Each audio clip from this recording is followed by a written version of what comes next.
લોટ છે ને સરસ મજાનો બંધાઈ ગયો છે। જય શ્રી કૃષ્ણ, જય માતાજી। કેમ છો બધા? મજામાં? તો સ્વાગત છે તમારા બધાનું આજના નવા વિડીયોમાં। અને જો આજે તો હું અત્યારમાં રોટલા કરવા માંડી છું। અત્યારે અમારે છે વાડીએ મજૂર, અને મારી મમ્મી સવારમાં ઉઠીને વાડીએ આવી ગયા, ઓલા બે બેન ભાઈ સવારમાં સ્કૂલે આવી ગયા, અને અત્યારે જો 10:30 થઈ ગયા છે। એટલે બધું કામ પહેલાં કરી લીધું અને પછી રોટલા ઘરવા વળગી ગયા। આજ તો મજૂર બધા ટિફિન લઈને આવ્યા છે, એકનો જ કરવાનો છે, એક મજૂર અને રોટલા ઘરના। હું પહેલાં રોટલા કરી નાખું, બીજું બધું કામ થઈ ગયું તો પહેલાં ફટાફટ આપણે રોટલા પતાવી દઈએ એમ। તો જો અત્યારમાં રોટલા ઘડવા માંડી, રોટલા થઈ જાય પછી વાડીએ જઈ આપણે ભાત મૂકી આવશું। ફટાફટ બધા રોટલા થોડીક રોટલી ઘડીને ચામાં મૂકી દીધી ડબલામાં, અને હવે બાજરાના રોટલા બાકી છે તો ફટાફટ બધા રોટલા પણ પૂરા કરી લઈએ અને પછી આપી આવીએ ભાત। જે આપણા રોટલા છે ને ઘણા તૈયાર થઈ ગયા છે। રોટલા જો મેં કઢી નાખ્યા તૈયાર છે, ચોપડવાના બાકી છે। ફટાફટ આપણે આ ઘરના માસથી ચોપડી નાખીએ। અને આમાં જો મેં બનાવ્યું છે સરસ મજાનું ચોરાનું શાક। ચોરાનું શાક સરસ રસાવાળું રાખ્યું છે, કેમ કે મેં હારે ભાત બનાવ્યા છે ને, એટલે ચોરાનું શાક અને મરચાંનો સંભારો છે। અને જો આમાં ભાત મેં આજે આમ જ બનાવી નાખ્યા છે, એટલે ભાત તો મેં 5 જ મિનિટ ગેસ ચાલુ રહેવા દીધો અને પછી છે ને બંધ કરી દીધું। પાણી એકદમ સરસ ઉકળી ગયું, ભાત ખરાબ ઉકળી ગયા ને એટલે તો એમાં પાછી એવી નથી ત્યારે એકદમ સરસ મજાના ભાત જો સરસ થઈ ગયા, અને આપણે ઓહાવાની પણ જરૂર ન પડી। નકર આપણે ભાતિયામાં નાખીએ તેમાં પાણી હોય નીકળી જાય, પણ આ માટીનું છે ને પીળું પાણી શોષાઈ ગયું ને સરસ મજાના ભાત ચોપામાં તૈયાર થઈ ગયા છે। હવે આપણે ફટાફટ ભાત બાંધી લઈએ પછી જઈએ વાળીએ। જે અત્યારે થઈ ગયા છે બપોર 11:30 જેવું તો થયું છે હજી। જો મારે ભાત તૈયાર થઈ ગયું હતું તો હું વાળી આવી ગઈ છું ભાત મૂકવા માટે। હવે આપણે અંદર ભાત મૂકી દઈએ અને પછી જ્યાં ભેં કઈને રણકે છે ત્યાં થોડું ખડ નાખી દઈએ આપણે। તો હાલો પહેલાં ભાત મૂકી દઉં અંદર।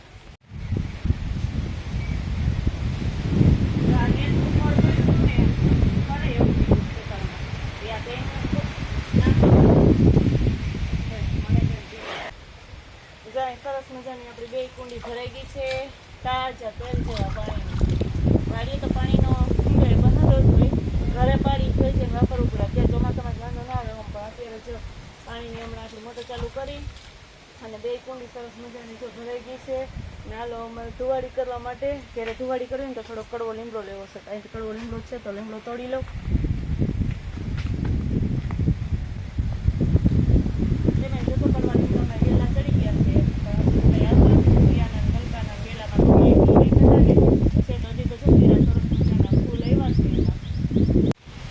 અત્યારે જો વાડીએ કેટલા દિવસથી તો આવી જ નથી, અત્યારે વાડી આવી ને તો હું ગાલો આપણે કૂવો જોઈ, કૂવામાં કેટલું પાણી છે। અહીંયા આવીને જોઈને તો કૂવો તો આખો પાણીનો ભર્યો છે, થોડોક જ અધૂરો છે।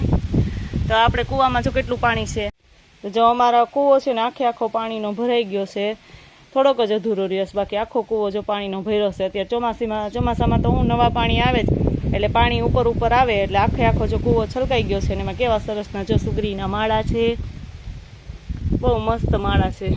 સુગરી માળા કેવા બહુ મસ્ત બનાવે, અને જો એના સરસ માળા છે એના જો આખો કૂવો આખો છલકી ગયો છે આપણો।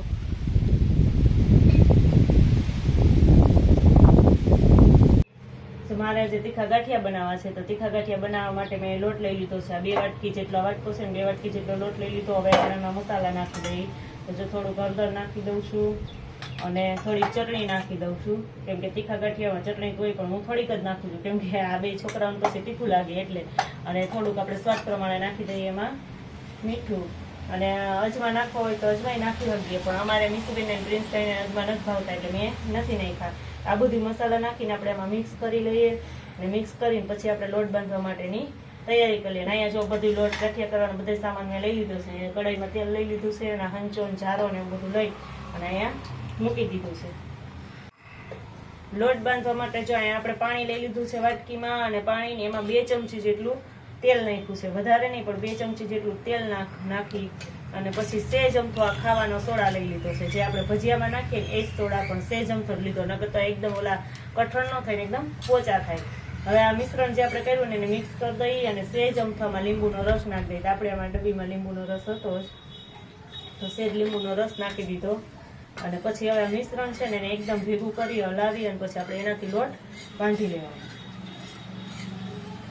જો આપણો આ લોટ છે ને સરસ મજાનો બંધાઈ ગયો છે, જેવો ગાંઠિયામાં હોય ને એવો જ લોટ બંધાઈ ગયો। તો આપણે એને થોડીક વાર ટૂંકી લઈએ, અને એટલે થોડોક આમ સરસ કૂણો થઈ જાય। ત્યાં જો ગેસ ચાલુ કરી દીધો છે, તેલ ગરમ થાય છે, તેલ ગરમ થઈ જાય એટલે આપણે ફટાફટ કરવા માંડીએ ગાંઠિયા। જય શ્રી કૃષ્ણ. જેમાં જો એમાં મમ્મી હે ને એમાં મારા મમ્મી ગાંઠિયા વાળતી હતી ને તો મમ્મી નાયનો આવી બેસી ગયો. મારા મમ્મીને કીધું મારો પેલો ગાણો તો મારો જ હશે. પેલો ગણો આખો 2 ગણવા તો કરવા છે, એક ગણવો તો આખો ખાઈ જાય. હા હે તો બીજા શું ખાય? અમે બધા એટલા બધા બાકી છીએ, એક ગણવા મમ્મી. હે હા હા ચાલો પેલો ગણવો જમા મીસુબેન રાહ જોઈને બેસી ગયા છે. પેલો ગણવો મારો ને આપણું તેલ લઈ જાય ગરમ કરવા મૂક્યું હતું ને તો તેલ આવી ગયું છે. તો હવે આપણે ગાંઠિયા બનાવવા માંડીએ. કેમ મીસુબેન? જરીક છેટા બેસી જાઓ બેન ક્યાંક તેલમાં તમે.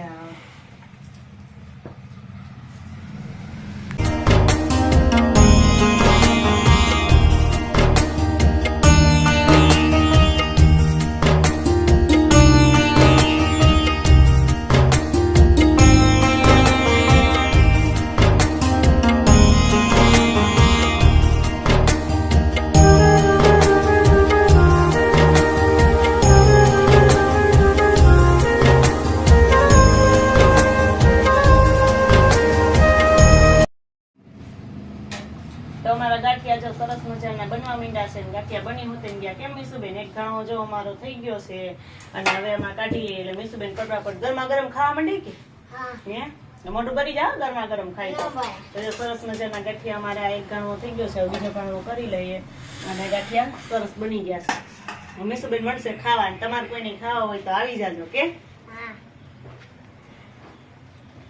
નમા ભાઈને કબડ્ડી રમવા જવું ને તો હે ને ભાઈ આ બુક કેવો છે જો બતાવ્યું તો આ બુક હારે છે ને તો એ કે મને પપ્પા લઈ જઈને તો વાઈટ પપ્પા ને વાળો જો આ બુક નવા છે એના પોઈઝન નથી થતા ને પોઈઝન ટુકા થાય તો પપ્પાના પીને પપ્પાને એમ કે મને કેમ આમ દોડું ને તો મને આમ વજન વાળું લાગે કે ઈ એને પેલા તો બીજા ક્યાં લેવા જવા તું રોતા રોતાથી તું કેમ બોલશો? તારો કામ તો કઈ બાથવું હોય તો તારી જીભડી બહુ ખુલી જાય છે. તમાર મીસુબેન છે ને બહુ બાથોડ કામ હોતે છે હો.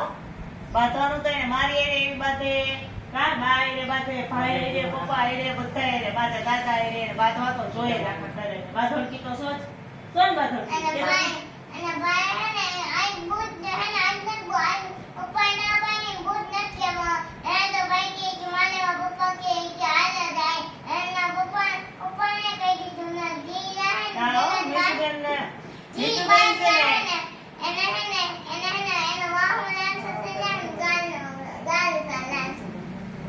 મીસુબેન છે મીસુબેન એ પપ્પાને હોતે મારે કા ભાઈ બેટા એમાં ઘરમાં મીસુબેન નું ચાલે ને અમારે ક્યાં કોઈનું હાલ જ છે. મીસુબેન એક જ વાત કરે ઘરમાં કેમ હે તમારે મીસુબેન નું જેવું હાલ જ રાખશે. અને આજનો વિડીયો પણ અહીંયા પૂરો થાય છે. અને અમારો વિડીયો તમને ગમ્યો હોય તો લાઈક કરજો, શેર કરજો